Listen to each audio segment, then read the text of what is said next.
आई बाबांचं शॉपिंग. आईच्या close फ्रेंडचा birthday होता आणि त्यांनी सगळ्यांना बोलावलं होतं. गट्टू चिंकी खूप एक्साइटेड होते. वाव आई, आपण कितीतरी दिवसांनी कोणाच्या तरी बर्थडे पार्टीला जाणार आहे. किती मजा येईल ना. हो गट्टू बाळा. आई आई तू बघितलंस का? इन्व्हिटेशन कार्डवर लिहिलंय की पार्टीची थीम बॉलिवूड स्टाईल आहे. हे काय असतं? अशी कशी थीम? अगं आई, यामध्ये सगळी लोक बॉलिवूड स्टाईल सारखे कपडे घालतील आणि बॉलिवूड गाण्यांवरती सगळी लोक खूप नाच करतील. अरे वा, ही तर खूपच मस्त पार्टी होणार आहे. मग गट्टू चिंकी मिळून ठरवत होते की ते कुठला ड्रेस घालणार आहेत ते. गट्टू, मी तर माझा तो टॉप घालणार आहे जसा अनुष्का शर्माने एका पिक्चर मध्ये घातला होता आणि त्यानंतर मी एकदम तशीच हेअरस्टाईल सुद्धा करणार आहे. चिंकी, मी तर सलमान खान सारखा टी शर्ट आणि तसं ब्रेसलेट घालून जाणार आहे. हो हो, का नाही, नक्कीच गट्टू. अरे पण आई, तू काय घालणार? अगं मला काय करायचंय, मी तर कोणतीही साडी नेसेन चिंकी. असं कसं आई, ही तर बॉलिवूड थीम पार्टी आहे. यामध्ये तू काहीही कसं घालू शकते. आता तुम्हीही आमचे आवडते टॉयज ऑर्डर करू शकता www.puntunkids.com वरून. लिंक डिस्क्रिप्शन मध्ये आहे. तोपर्यंत बाबाही घरी येतात आणि गट्टू चिंकी त्यांना सगळं काही सांगतात. बाबा, तुम्ही काय घालणार आहात पार्टीमध्ये? अरे चिंकी बेटा, मीही आईसारखंच काहीतरी घालून येईन. आता मी बॉलिवूड स्टाईल कपडे कुठून आणू? गट्टू आणि चिंकी एकमेकांकडे पाहतात आणि काहीतरी इशारे करतात. आई बाबांना काही समजत नाही आणि ती गोष्ट तिथेच थांबते. मग सगळे जेवण करून झोपतात. पण दुसऱ्या दिवशी गट्टू चिंकी आपल्या प्लॅन सोबतच सकाळी तयार होतात की त्यांना आई बाबांना कुठल्याही प्रकारे शॉपिंगला घेऊन जायचंय. अरे मुलांनो, हा काय हट्ट आहे बरं तुम्हा दोघांचा? हो गट्टू चिंकी, अरे हा हट्ट सोडा. नाही नाही नाही, तुम्हाला दोघांना आमच्या दोघांसोबत शॉपिंगला यावं लागेल. हो हो, आम्हाला काहीच ऐकायचं नाहीये, तुम्हाला यावंच लागेल. आई बाबा शेवटी गट्टू चिंकीच्या समोर हरतातच आणि संध्याकाळी शॉपिंगला जायला रेडी होतात. गट्टू चिंकी स्वतःच्या हट्टामुळे खुश असतात. सांगा बरं आई बाबा, तुम्हाला कोणत्या गोष्टीने शॉपिंग सुरू करायचंय? असं करू, पहिल्यांदा आईसाठी ड्रेस घेऊया, त्यानंतर माझ्यासाठी एक शर्ट पाहू. नाही बाबा, शर्ट नाही, एक कूल असा ब्लॅक टी शर्ट घेऊया. हो बाबा, त्यामध्ये तुम्ही एकदम बॉलिवूडचे हिरो दिसाल. का नाही मुलांनो, चला ठीक आहे, बघू. तर बाबा, तुम्ही जर ब्लॅक टी शर्ट घेत असाल तर आईसाठी सुद्धा ब्लॅक ड्रेस घेतला पाहिजे आपण, हो ना? अरे हो, हे एकदम बरोबर बोललीस चिंकी. ठीक आहे, मग चला सुरू करूया मिशन शॉपिंग.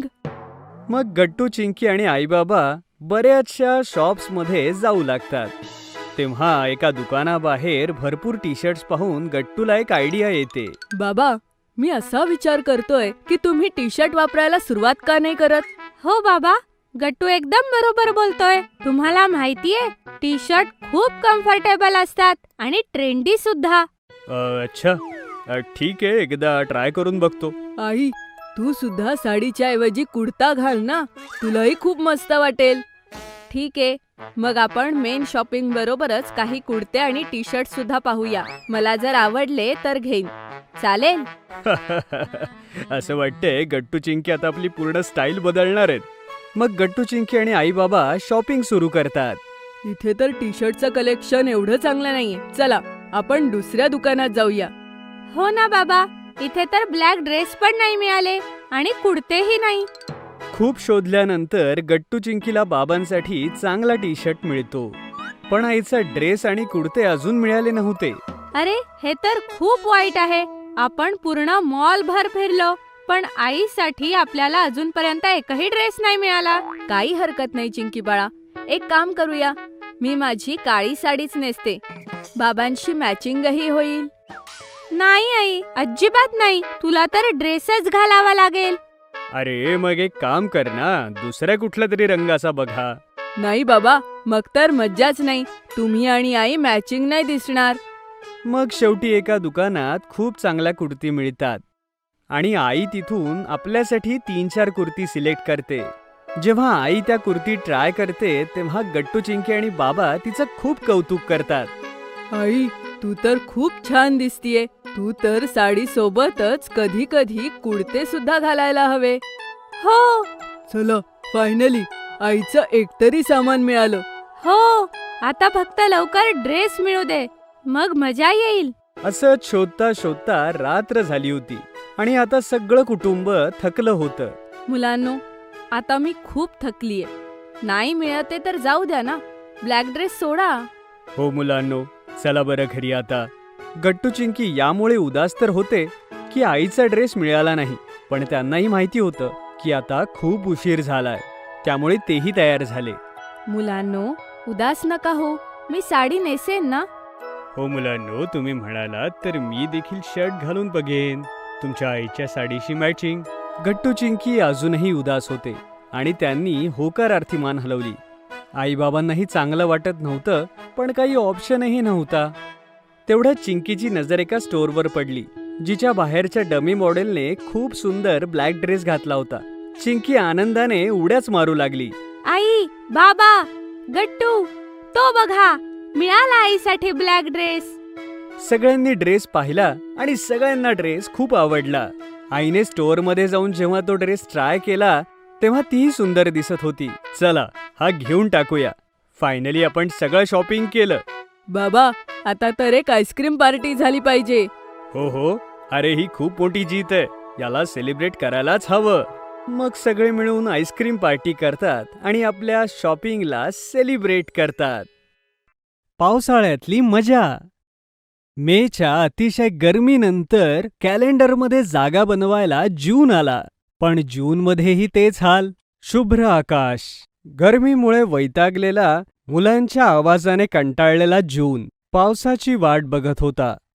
गट्टू, चिंकी बाहेर उन्हात खेळू शकत नव्हते, म्हणून घरात मस्ती सुरू होती. चिंकी के बच्ची, माझ्यावर बॉल फेकलास, हे घे.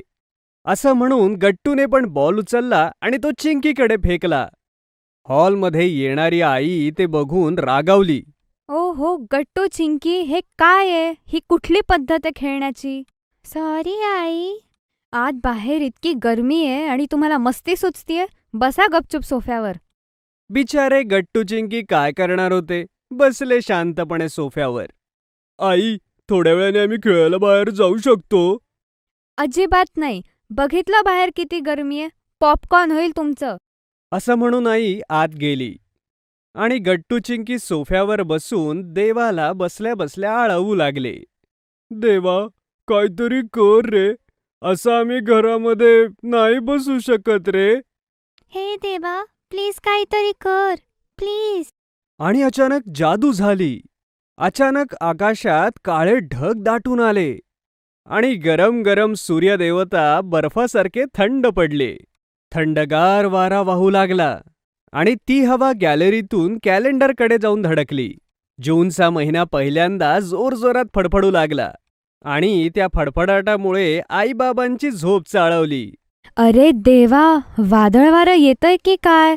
अरे हे ना वादळ ना वारं, ही आहे पावसाची सूचना. ते बघ.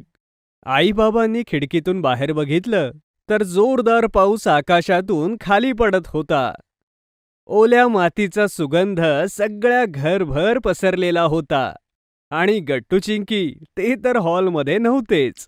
ते तर केव्हाच सोसायटीच्या कॅम्पसमध्ये येऊन पावसामध्ये जोरजोरात नाचत होते, गात होते, आपल्या मित्रांसोबत पावसाचं स्वागत करत होते. Welcome rain, welcome rain. Thank you देवा, तू आमचं ऐकलंस.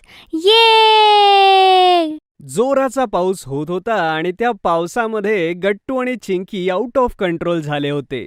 आया मौसम ठंडे ठंडे वॉटर कूलर का. चिंकी तर आकाशाकडे बघून तोंड उघडं करून पावसाच्या पाण्याचा आनंद घेत होती आणि छपाक छपाक करून उड्या मारू लागली. गट्टू आणि इतर मुलांनी चिंकीला घेरलं आणि ते तिच्यावर हसू लागले. चिंकी रागावली आणि तिने हातावर पाणी घेतलं आणि त्यांच्यावर फेकलं. बाकी सगळेही पाऊस एन्जॉय करू लागले. सगळी सोसायटी गॅलरीत उभी राहून मुलांची मस्ती बघत होती. आई तर गट्टू चिंकीची मस्ती सहनच करू शकत नव्हती. अरे बघा त्यांना, पहिले बॉल खेळत होते, आता पाणी उडवतात. थांबवा त्यांना, बघा ते काय करतायत.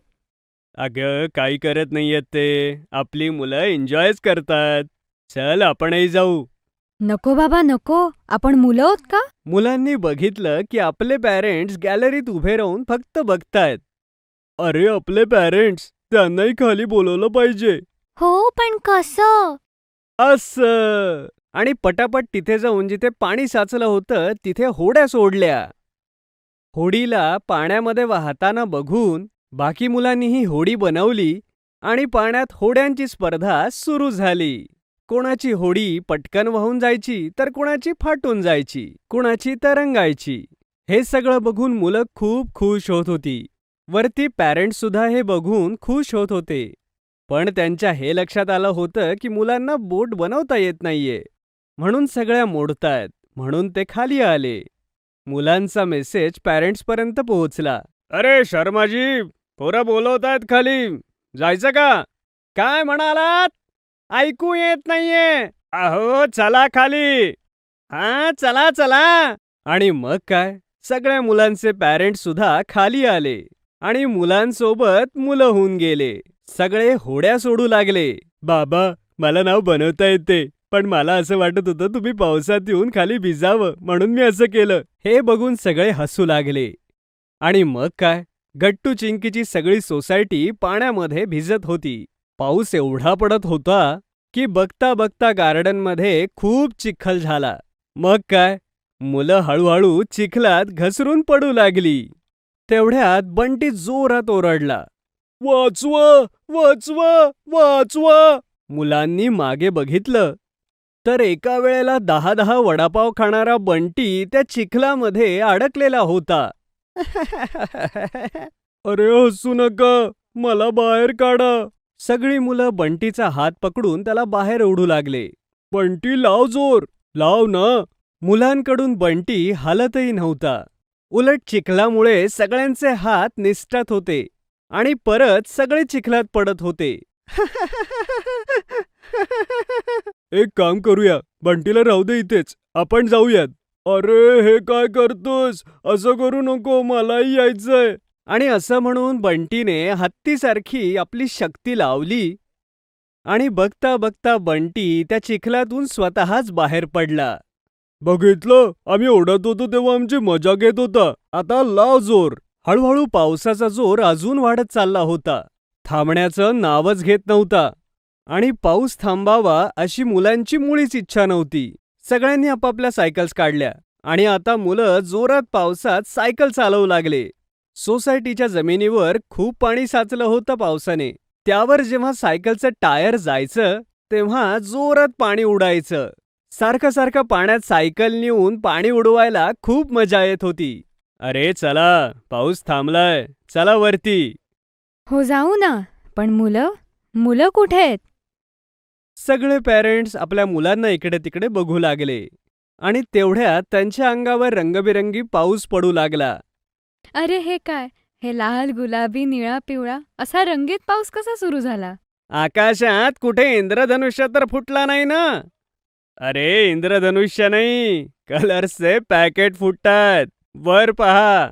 सगळ्यांनी वर बघितलं तेव्हा गट्टू चिंकी आणि सोसायटीतली इतर मुलं रंगपंचमीचे उरलेले रंग आकाशामध्ये उडवत होते. रंग पाण्यात मिसळत होते आणि रंगीत बरसात होत होती. हलका हलका पाऊस पुन्हा जोर धरत होता आणि मुलांच्या रंगात तो पाऊस अजूनच रंगत होता. जर तुम्हाला आमचे व्हिडिओ आवडत असतील तर लाईक करा, कमेंट करा आणि सबस्क्राईब करा.